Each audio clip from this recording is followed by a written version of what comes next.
Welcome to episode 28, The Truth About the Federal Reserve, The Results. Before we get started, I want to ask you to do me a favor and share the show.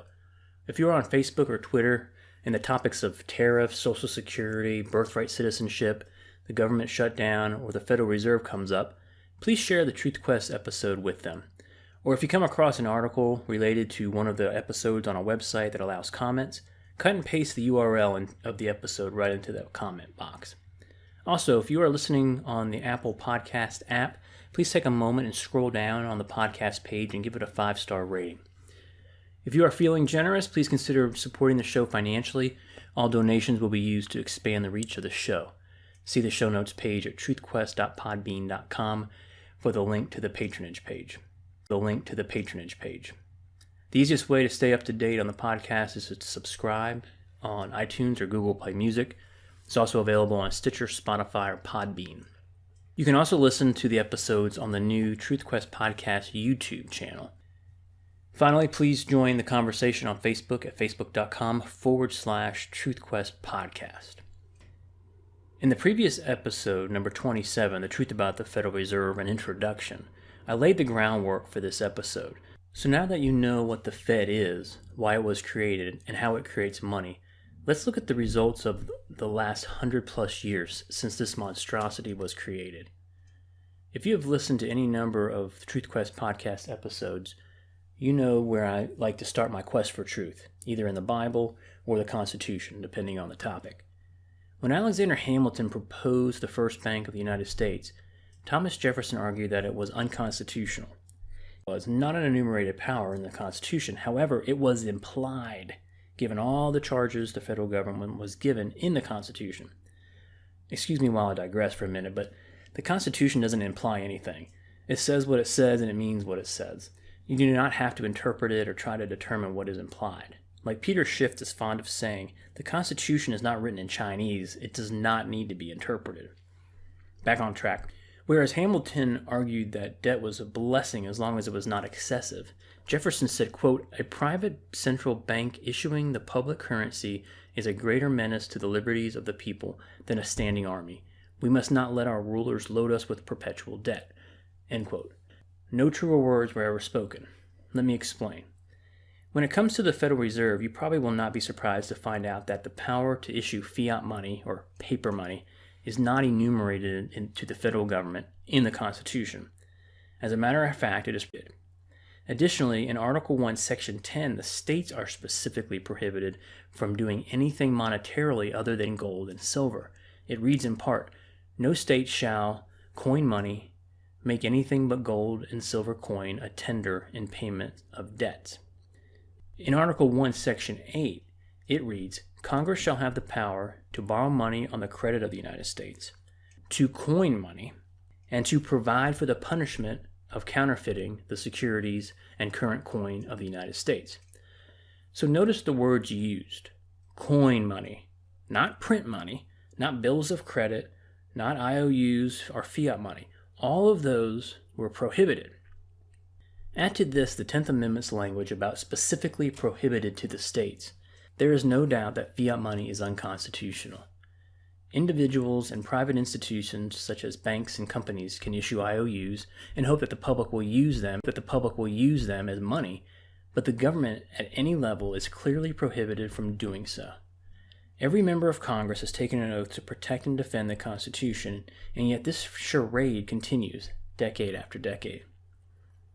Something else that may surprise you is the fact that the Constitution did not define the U.S. dollar. The Coinage Act of 1792 stated, "The dollar or unit shall be of the value of a Spanish milled dollar as the same is now current, to wit, 371 1/4 grains of silver." In other words, the dollar is a silver coin containing 371 1/4 grains, or 0.773 ounces. For those of you who are as anal as me, that equates to around $12 today. By the way, the Coinage Act was never repealed. If you read the founders and the constitutional ratifying debates, the hatred of paper money is clear. The following provision, quote, "The legislature of the United States shall have the power to borrow money and emit bills of credit," end quote. During the Constitutional Convention, the last 5 words, "and emit bills of credit," were overwhelmingly voted out. Why was that? Because in colonial America, fiat money was used. Legal tender laws were passed which forced people to use the paper money, just like in modern-day America, where legal tender laws force us to use these Federal Reserve notes we find in our pockets. The result was rampant inflation. So the colonists switched back to using French, Dutch, and English gold coins in their commerce, and things settled down economically. Unfortunately, this monetary stability came to a halt when the colonists revolted against Britain. In 1775, the money supply was around $12 million. Then the Continental Congress began expanding the federal money supply in order to fund the war. Plus 2 million, plus 1 million, plus 3 million, plus 19 million, all of that in 1776. In 1777, they expanded it by 13 million. In 1778, they expanded it by 64 million. Then 125 million in 1779. That's 227 million in 5 years, a 2,000% increase in the money supply. The Continental Army even issued certificates in order to buy supplies. Guess what happened? Inflation. The Continental was valued at $1 in gold in 1775. In 1778, it was exchanged for 25 cents. In 1779, it was valued at less than a penny and ceased being used as money. Thus the phrase, "not worth a Continental." Following the war, the economy settled down, and from 1793 to 1808 experienced unparalleled prosperity and business expansion. Exports of 19 million in 1798 increased to 93 million by 1801. The federal deficit was 28% of expenditures in 1792, 21% in 1795, and they had a surplus in 1802. Quite remarkable. Given that we essentially live in a post-constitutional era, the argument I just laid out that the Fed is unconstitutional will fall on deaf ears for the most part. Let's evaluate the Fed's actual record over the last 100+ years of existence and see if we can build a persuasive case against it. So the results. I have mentioned inflation a few times. I don't want to assume that how this occurs is obvious, so let's examine how the Fed creates inflation. First of all, you need to understand that inflation is a hidden tax. If you put $10,000 in a bank 10 years ago, earning less than 3%, the purchasing power of those dollars is less today than it was when you made the deposit, meaning you can buy less stuff with those dollars than you could previously. So it's created by the Treasury, and it begins circulating in the economy. The purchasing power of dollars already in circulation diminishes. Well, why is that? Because there are more dollars chasing the same goods and services. If the price of a specific item or commodity goes up, it's the result of supply and demand. However, if the general price levels of everything is going up, as they have in the United States for decades, the central bank is at fault. Ron Paul explains it this way. When the Fed acts to increase the money supply, well-to-do investors and other crony capitalists are the first recipients of the new money. These economic elites enjoy an increase in purchasing power before the Fed's inflationary policies lead to mass price increases.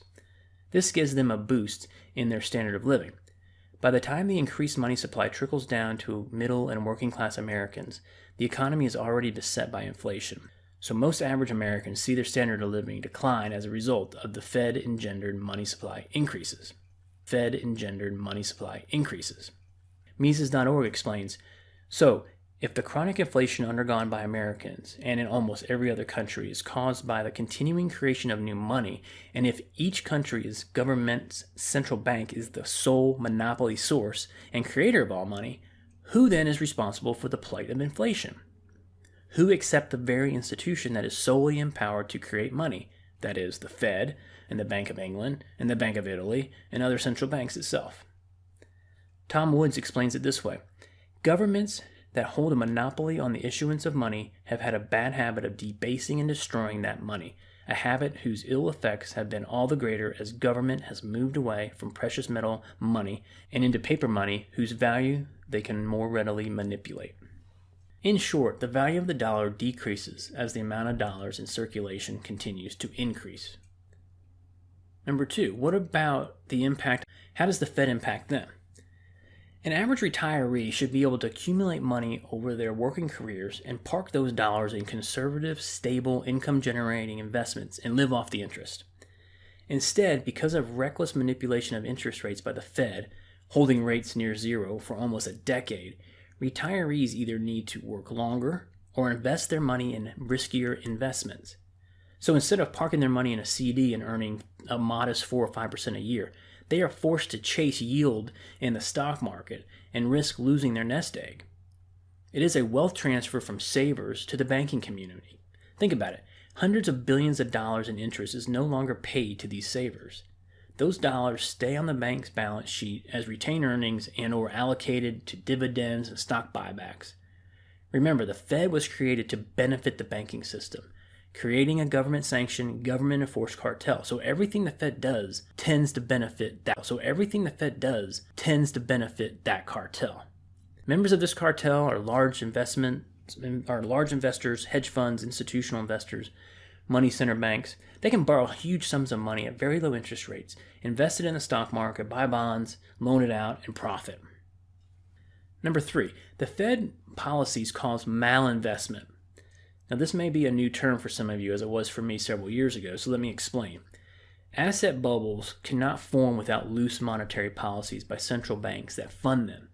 So in a free market, if an asset or an asset class begins to balloon, the market would stop it as more people would enter that arena of the economy, thus lowering the costs. Manipulated low interest rates send the wrong signals to entrepreneurs and business owners.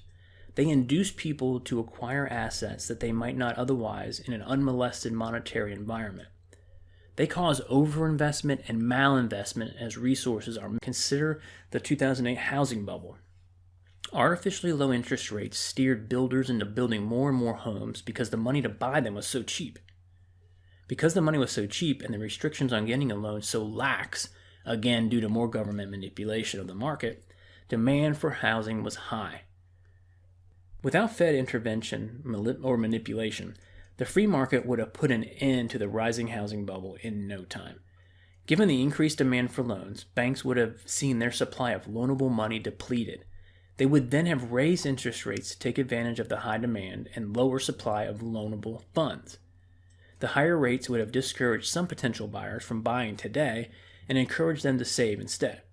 Those increased savings would then be made available as loanable funds and/or as down payments on the eventual house purchase. Number 4, what about bailouts? The bust or bankruptcy is a necessary stage to rectify malinvestment. Failing firms need to be allowed to go bankrupt. The recession period is used to reestablish the normal pattern of commerce that got out of whack during the boom. Tom Woods puts it this way: bankruptcy proceedings permit new owners to take over the assets of failing firms and either conduct these firms according to a different business model, turn the assets, if possible, towards the production of different goods, or simply sell off the assets and compensate as many creditors as can be accommodated. So not only do government bailouts interfere with the free market's market cleansing mechanism of bankruptcy and recessions, but they fleece taxpayers.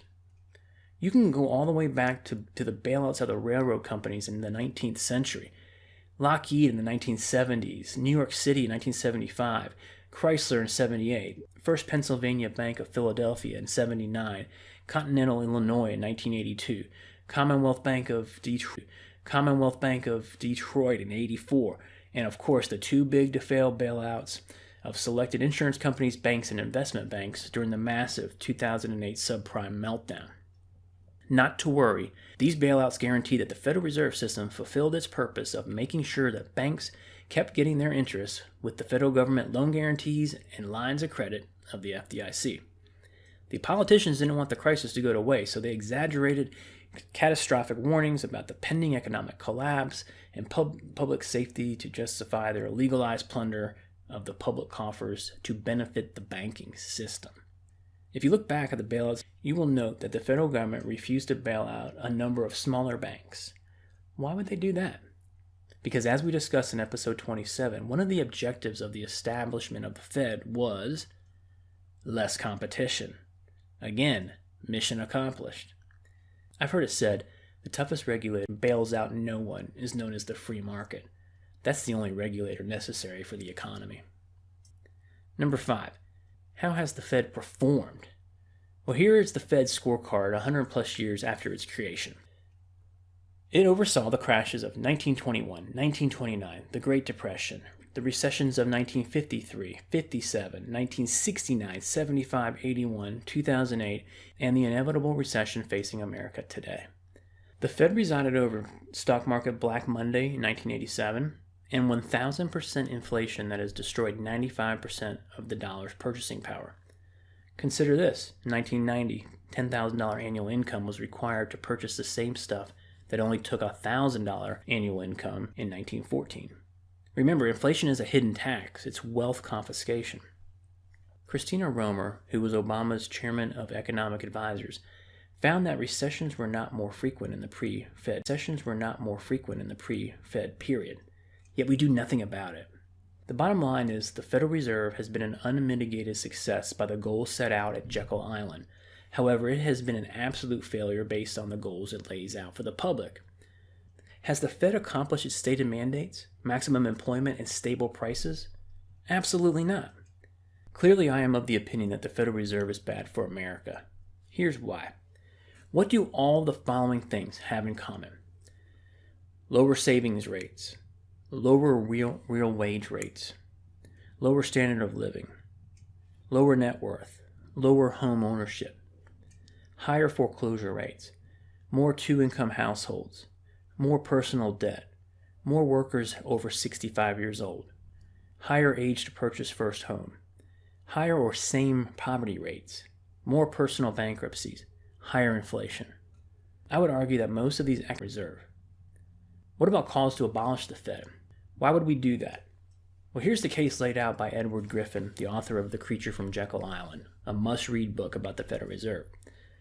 He has 8 points. Number 1, it's unconstitutional. Number 2, it is incapable of accomplishing its stated objectives. Number 3, it is a cartel operating against the public's interest. Number 4, it is the supreme instrument of usury. Number 5, it generates our most unfair tax, inflation. Number 6, it encourages war. Number 7, it just destabilizes the economy. And number 8 is an instrument of totalitarianism. So follow his logic. Government debt leads to fiat money. Fiat money leads to inflation. Inflation damages the economy by killing your purchasing power and killing your ability to save for the future. A damaged economy leads to impoverished people. Impoverished people offers an excuse for more government power and control. Impoverished people offers an excuse for more government power and control, and more government power and control leads to totalitarianism. So what are we up against when it comes to abolishing or even reeling in the Fed? Well, it's called the welfare and the warfare state. And why would Congress do anything about the Fed? It's their personal printing press and allows them to avoid raising taxes to pay for all their shit. Without the Fed, the federal government would be far less threatening. Without the ability to print money, they would have to be disciplined. The left would lose their welfare state and the right would lose the warfare state, unless the public chose to finance them with higher taxes. So with all this gloom and doom, what's the alternative? It's actually very simple. We could revert back to a hard money, gold standard monetary policy that takes the power away from politicians. Seriously, folks, banking is not difficult.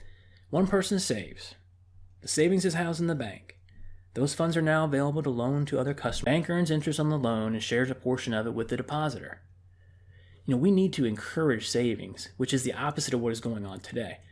The more money saved, the lower the interest rates. As savings rates increase, consumption decreases, signaling to the market that this might be a good time to tackle longer term or larger scale projects. Back to the point that banking is not difficult. The states can charter banks and simply enforce contract law. That's all that is really needed. Currently, banks are full of employees responsible for complying with unnecessary government regulations. Those jobs go away, and the cost of running a bank goes down dramatically, creating a market opportunity for new banks to open their doors. Increased competition benefits the consumer, the taxpayer. The bottom line is the free market can take care of itself. It does not need a monetary helicopter parent trying to call the shots. While we're on the subject of an alternative, simpler monetary system, I want to take a brief moment to talk to you about the monetary system. I want to take a brief moment to talk to you about the gold standard. Hopefully you understand the idea that paper money or electronic money created by the Fed has no intrinsic value. It is only valuable because the unconstitutional legal tender laws force us to accept them as payment. So what does the gold standard mean? It's also called hard money. It's the idea that you have physical precious metals, usually gold or silver, sitting in a vault. You issue certificates that essentially allow the holder to turn it in for physical gold or silver as denominated on the certificate. In practicality, the certificates would circulate in the economy and never be redeemed. The reason hard money solution is desirable is because precious metals have intrinsic value. That's been the case for thousands of years. They are rare, they have industrial uses, etc. The likelihood of a rapid expansion in the money supply like the Fed currently does with keystrokes is zero, since gold and silver must be mined. The bottom line is the gold standard or hard money standard provides stability and restrains the government from inflating the money supply and causing inflation and all the other things mentioned earlier. The whole purpose of getting rid of gold was to have the ability to inflate money without restraint and to bail out those that should go bankrupt. The post-1971 money has been credit-based, not gold-based. The supply of gold is limited. The supply of credit is not. Most important, gold-backed money is impossible for politicians to create. Credit is not. Gold maintains stable prices. In 1913, the average annual wage was $633 a year. Gold was $20.67 an ounce, therefore the average wage was about 31 ounces per year. In 1990, the average annual wage was a little bit over $20,000 a year. Gold was just under, the average wage was 53 ounces of gold per year. Okay, so that's a wage increase of 3,200%. Gold increased by 73%, so that's a modest 1% a year. Purchasing power was up slightly over those 70 years, due largely to productivity gains. Today, the average annual wage is in the neighborhood of $40,000 a year. Gold is around $12.50 an ounce. That's about 32 ounces per year earned. That's lower than the rate in 1913. Is the average wage earner any better off with a $40,000 than the $20,000 or the $633 a year? Nope. We are simply keeping up with inflation. Inflation caused by the manipulation of our money supply by the central banks. Alan Greenspan, prior to becoming Federal Reserve Chairman in 1987, was an ardent supporter of the gold standard. Below are a few quotes by Greenspan explaining his rationale and in review that the 19th century gold standard didn't work. I think that's like wearing the wrong size shoes and saying the shoes are uncomfortable. It wasn't the gold standard that failed, it was politics. We would never have reached this position of extreme indebtedness were we on the gold standard, because the gold standard is the way of ensuring that fiscal policy never gets out of line. He also said, government deficit spending under the gold standard is severely limited, but the abandonment of the gold standard made it possible for government to use the banking system as a means to an unlimited expansion of credit. The law of supply and demand is not to be conned. As the supply of money increases, prices must eventually rise. He also said, under a gold standard, the amount of credit that an economy can support is determined by the economy's tangible assets. But government bonds are not backed by tangible wealth, only by the government's promise to pay out a future revenue. And finally, he said deficit spending is simply a scheme for the confiscation of wealth. Gold stands in the way of this insidious process. It stands as a protector of property rights. If one grasps this, one has no difficulty in understanding the statist antagonism towards the gold standard. Author Edwin Griffin, I mentioned earlier, put it this way. Whenever the government sets out to manipulate the money supply, the result is inflation, economic chaos, and political upheaval. By contrast, when government is limited in its monetary power to only the maintenance of honest weights and measures of precious metals, the result is price stability, economic prosperity, and political tranquility. Which would you prefer? Inflation, economic chaos, and political upheaval? Or price stability, economic prosperity, and political tranquility? I want to end this episode with a side-by-side comparison of how a Fedless monetary system would operate versus our current system. It will serve as a good summary for our discussions over the last 2 episodes. So with the Federal Reserve, we have an unconstitutional government-granted monopoly on the creation of money. Without the Federal Reserve, we have no monopoly. We have billions of transactions that determine the monetary policy and interest rates.